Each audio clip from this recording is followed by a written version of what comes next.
Ayan mga kamaster, dito tayo ngayon sa SM Baliwag. Ayan, papakita ko sa inyo yung tiyanggihan ng mga hayop dito.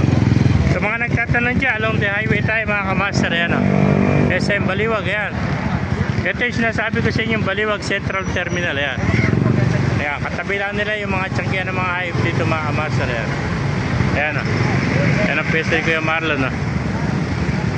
Ayan, nag-uwi na o. Time check, 7:30 pa lang o. Ang laki ng manok o. Ayan, papasokin natin loob mga kamaster para makita nyo yung mga hayop dito. May nakita pa tayo mga baby. Ay baby o. Ayan mga kamaster o. Ayan, ayan, may mga kalapate rin dito. Ayan, ganda ng mga kalapate. Ayan, meron pang Brahma rito. Lalaki ng Brahma. Mga Brahma o. Ayan, ganda ng mga kalapate, mga off color oh. Puro mga pangarena sa mga breeder. Ganda ng kulay oh. Yeah.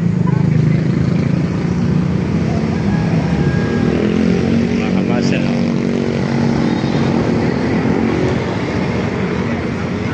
Yeah. May mga bibi. Puro mga Texas, mga rabbit to. May mga rabbit din pala rito. Dalawa na lang.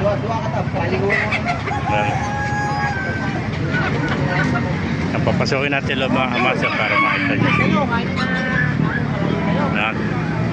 Ito yung tiyanggihan ng mga hayop mga kamaster. Maraming hayop dito. May mga gansa rin pabo mga kamaster, pabo. May mga manok na Tagalog at Texas mga Spanish stuff. Ayan, mga Spanish stuff.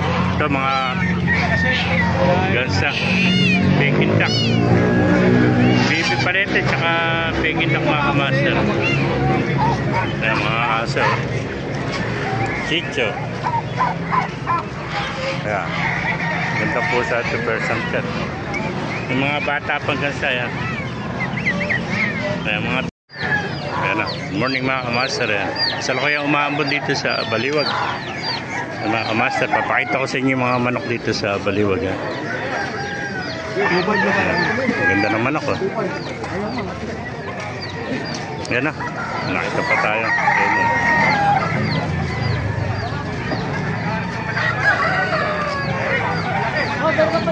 Ayan, laki manok oh. Yan na, ganda ng manok. Pwedeng ipitaw.